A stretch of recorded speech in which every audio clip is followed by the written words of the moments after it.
Hello, everybody, and welcome back to Vikinger Productions. I'm pulling up today with an exciting new playthrough. I'm really excited for this mod. This is a World of Ice and Fire version 4.3.6.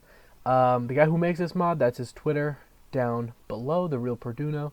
I think most of the time he goes by Perduno, obviously. And as far as I know, he's the guy that puts a lot of the work in on this mod. So props to that guy. I've been playing this mod since, let me see, I think since like the 1st of June. I've been playing around with it a lot, seeing how viable it would be for a playthrough, and it's got some problems, but I think they're worth it. I think it's definitely worth it to try and get through at least one playthrough, and I already have that playthrough in mind. So we're gonna go ahead and start a new game, and I'm going to talk to you guys a little bit about my backstory. Also, this is just like an introduction episode, so I'm not going to do anything past the very introduction of the game, because this actually does have a little bit of a prologue to it.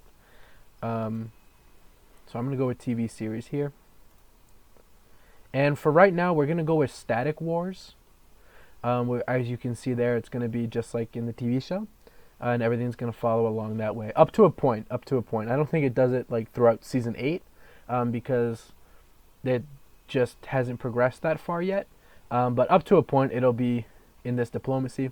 I know for a fact I can turn that off later, which I will do once I feel that I want the playthrough to be a little bit more exciting, because the factions are actually really fun to watch fight each other. Alright, so I'm going to be a Valyrian. Where are you? There we go. Let's be a little tall. Okay, so let me see. My father was a childhood no, my father was a lesser noble. In my childhood, I was brought up in a noble court, but when I became sort of a young adult, I became, let's see here,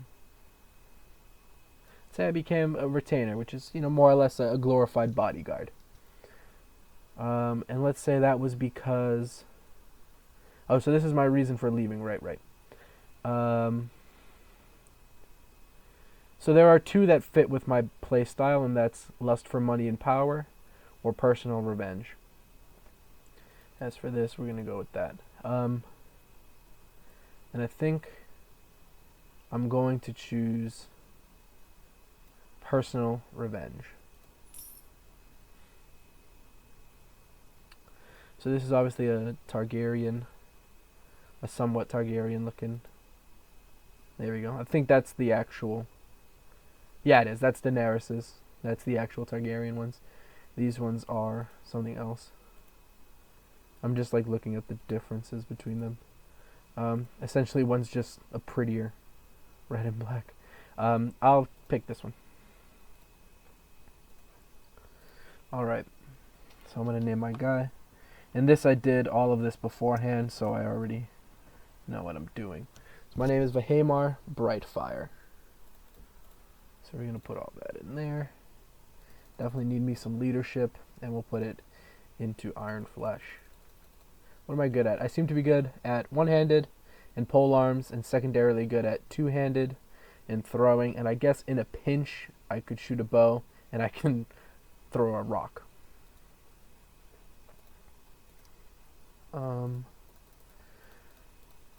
going to try to get through this somewhat quickly, because like I said, I've actually already figured a lot of this out.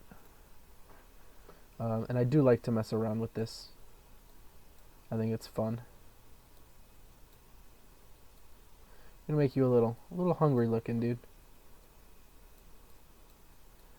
Gonna make you kind of mad all the time. I can live with it. Since we are a Targaryen, and since I am doing it to the books, I do want him to bear some semblance to Emilia Clarke. I know that doesn't. Basically, my point in expanding this is because obviously she has a very wide mouth. I don't know why that sounds mean. I'm not trying to be, but it is what it is. And so I was trying to imitate that. And I went for a bigger nose because, as far as I remember, her brother Viserys, I think his name is, I remember him having quite the snot rocket. So that's what I'll do. Okay. I'll let you guys pause this if you want to read it, but I'm not going to read it out loud.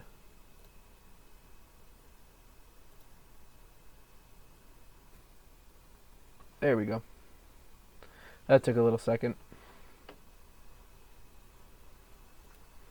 Alright, I'm going to stick with this guy. I think he knows what he's doing.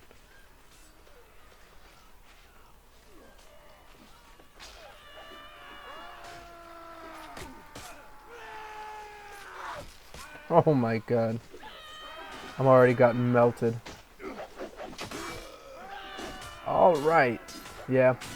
You can't win that anyways, so that's kind of why I wasn't too worried about it. If you can win it, that's really impressive. I've never done it, and I've started this game so many times because I actually like that little first bit. Alright guys, so I'm going to tell you a little bit about what Vahaemar is all about, a little bit of his backstory, because I actually spent some time figuring all of this out in terms of like the lore. It's not completely lore accurate. Obviously, I'm making a new house that doesn't exist in the lore, but I did try to fit it at least a little bit with the lore. House Brightfyre is a cadet branch of House Blackfyre.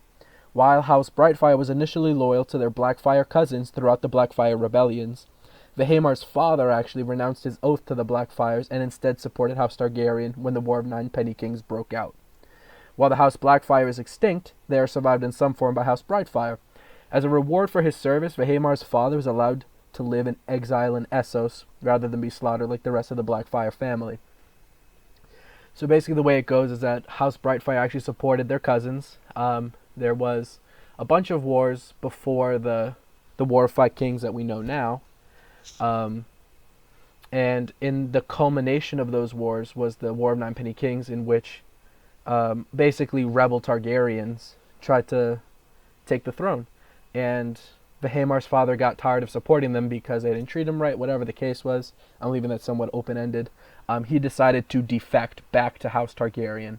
And while House Targaryen couldn't let Vahaemar's father and House Brightfyre like completely off the hook because they did support the rebels for 4 wars. There was 4 Blackfyre rebellions before the War of Nine Penny Kings. So House Brightfyre did support them for 4 whole wars. So that's kind of hard to let go. So they were basically just sentenced to exile. And the reason Vahaemar comes back from Essos is because when his father died, Vahaemar returned secretly to King's Landing in order to begin his journey to claim the 7 kingdoms. However, as we see, he gets caught up in the Lannister slaughter of Stark soldiers. Since the Stark soldiers warned him of the slaughter, Vahaemar has a friendly attitude towards the North and a hatred for Lannister lords. Vahaemar does in fact know of Daenerys' presence down further in Essos, but he believes his claim to the Iron Throne to be equal to hers, if not better. So that's kind of what you need to know about House Brightfyre and Vahaemar for right now. Alright, so this guy's basically just asking us to go to Robb Stark and tell him what happened. And I'm going to go ahead and accept this because, like I said, I'm fine helping House Stark.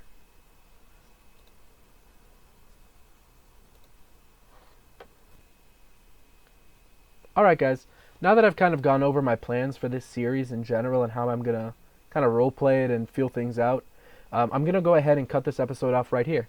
The next one should be coming out pretty soon after this goes out because I'm just going to hop right in to the next one from here. So with that being said, I'll see you guys shortly because, like I said, I'm just going to keep these episodes rolling out.